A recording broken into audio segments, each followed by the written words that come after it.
महादान की कहानी है छोटी सी। ये जो है गांव था और वहां एक कंजूस व्यक्ति रहता था, सेठ जी थे।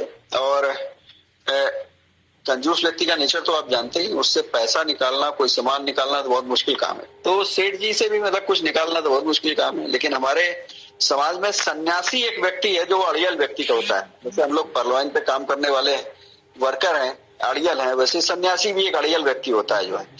तो एक पहुंच गया सन्यासी एक दिन सवेरे उनके दरवाजे पे और दरवाजा खटखटाया, बोला भूखा हूँ, खाना खिला दो, एक रोटी कम से कम खिला दो। अब सेठ जी के लिए तो एक रोटी बड़ी भारी थी। जो उन्होंने कहा मैं आधी खिला सकता हूँ, अगर खाना है तो खा लो, नहीं तो जाओ।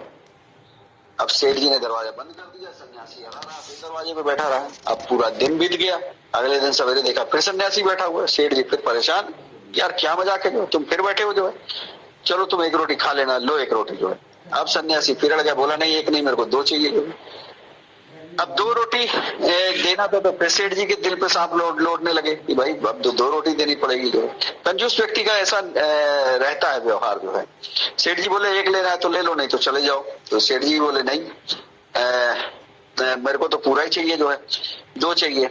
तो तीसरा दिन बीता, फिर सन्यासी बैठा हुआ था, उसने कहा मैं अब तीन नहीं, मेरे को पूरा खाना, दो नहीं खाना चाहिए जो है सेठ जी से। सेठ जी की दिल की धड़कन बढ़ती जा रही थी। सेठ जी कह रहे थे हद हो गई भाई, मैं तो इसको दिलाते जा रहा हूँ, लेकिन ये अपनी मांग डिमांड बढ़ती जा रही है जो है। जैसा हम लोग भी कभी कभार मीटिंग में काम करते हैं, अपने डाउनलाइन से जब लाइफ लाइन से बोलते हैं कि भाई लेवल्स को अपग्रेड कर ले, तो उसके भी दिमाग में लगता है कि यार क्या करवा रहा है। लेकिन हाँ, इसकी वैल्यू आप जानते हैं कि अगर वो लेवल अपग्रेड कर लेगा तो इस प्लेटफॉर्म से क्या मिलेगा। वैसे ही सन्यासी जानता था अगर मैं इससे ज्यादा मांगूंगा तो इसको क्या मैं दे पाऊंगा जो है। ऐसे ही आने वाले समय में आगे समय बढ़ा। फिर नेक्स्ट दिन आया, सन्यासी ने कहा कि अब खाना नहीं, मेरे को जो पूरा कुआं, मेरे को एक कुआं चाहिए। सेठ जी टालते जा रहे थे, सन्यासी अड़ा हुआ था, फिर बैठा हुआ था। नेक्स्ट डे फिर हुआ तो सेठ जी समझ गए यार कहीं मर मुरा ना जाए, सारा पाप मेरे को लगेगा, एक सन्यासी दरवाजे में मर गया। उन्होंने कहा ठीक है भाई सन्यासी भाई, तू भोजन भी कर ले, बाकी तू जो कहेगा मैं वो कर लूंगा। अब सन्यासी फिर अड़ गया, बोला नहीं मेरे को दो कुआं चाहिए। सेठ जी बोले ठीक है यार, तू दो कुआं ले जा यार, बता कहाँ खुदवाना है जो है। गांव में दो बढ़िया कुएं खुदवाए गए मजदूर बुला करके। और सन्यासी ने कहा भाई एक कुआं मेरा है, उसपे मेरा नाम लिखवा दो और उसपे पटरे लगा करके ताला लगा दो उसपे जो है। और दूसरा कुआं पूरे गांव का कुआं है, आप लोग उसको एंजॉय करिए, उसके पानी को एंजॉय करिए, और मैं जब 1-1.5 साल बाद आऊंगा तो देखूंगा मुझे क्या करना है इस कुएं का जो है। ऐसा कहकर वो सन्यासी सेठ जी के से सेठ जी को आशीर्वाद देते हुए निकल गया जो है। 1.5 साल बाद सन्यासी फिर आया सेठ जी के घर पे, तो सेठ जी का फिर कुछ मांगने आ गया। तो सन्यासी ने कहा नहीं महाराज, अब की बार मैं मांगने नहीं आया हूँ, चलिए मेरा कुआं खोलिए, मैं उसका स्वच्छ जल पीना चाहता हूँ जो है। जैसे ही कुआं का दरवाजा खोला गया तो उसमें जल ही नहीं था।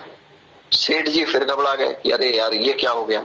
सेठ जी ने सवाल किया सन्यासी से, महाराज जब मैंने खोला था तो इसमें तो पानी बहुत था जो, अब तो पानी गायब हो गया, अब बताइए मैं क्या करूं जो है। तो सन्यासी उसके पास बैठे और उन्होंने समझाया, देखो यार ये समाज है, इस समाज में अगर आप देने के लिए काम करते हैं ना, तो आपको आने वाले समय में महादान के रूप में बहुत सारी चीजें मिलती हैं। और आप देखिए एक कुआं आपने खुला छोड़ दिया था, किस लिए छोड़ दिया था कि पूरा समाज उससे पानी पिए, और उसमें आज की डेट में भी पानी अवेलेबल है।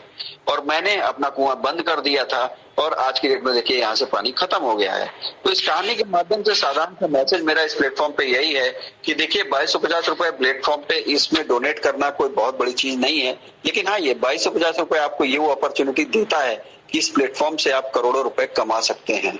बस निर्णय हमारा आपका होना चाहिए कि इस प्लेटफॉर्म पे हम लोग काम करें, लोगों को इसकी टेक्नोलॉजी के बारे में बताएं। डीपी इसकी बहुत बेहतरीन टेक्नोलॉजी मैं बताना चाहूंगा। आने वाले समय में यही टेक्नोलॉजी, ये ब्लॉकचेन टेक्नोलॉजी पे इसमें कोई थर्ड पार्टी वेरिफिकेशन की जरूरत नहीं होती। हम लोग मनी का ट्रांसफर एक वैलेट से दूसरे वैलेट पे करते हैं तो क्या होता है, हमको किसी न किसी बैंक का सहारा लेना पड़ता है। लेकिन यहाँ पे अगर डीपी का ट्रांसफर करना है तो हमको किसी बैंक का सहारा लेने की जरूरत नहीं है। ये टेक्नोलॉजी इस प्लेटफॉर्म की सबसे बेहतरीन टेक्नोलॉजी है और आने वाले समय में यही टेक्नोलॉजी आपको बहुत सारे पैसे दे के जाएगी।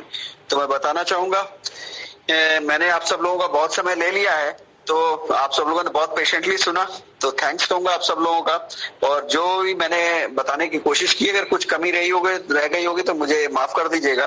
करेक्शन के लिए विजय बहादुर सर बैठे हुए हैं। ठीक है sir, thank you very much. आखिर में मैं हमेशा कहता हूँ, ये लाइन मुझे बहुत अच्छी लगती है क्योंकि मैं जानता हूँ जो इस प्लेटफॉर्म पे आ गया है उसको रूबी तक जाना है, बस उसका डिसीजन खुद होना चाहिए, नहीं तो प्लेटफॉर्म लेके जाएगा जो है। उसकी आईडी पर्ल से रूबी तक जानी है, 100% जानी है। बस हम आप डिसाइड करें इस प्लेटफॉर्म पे और अपनी आईडी को फटाफट रूबी तक लेके जाएं। Wishing you all a great success at. Go Ruby soon. Thank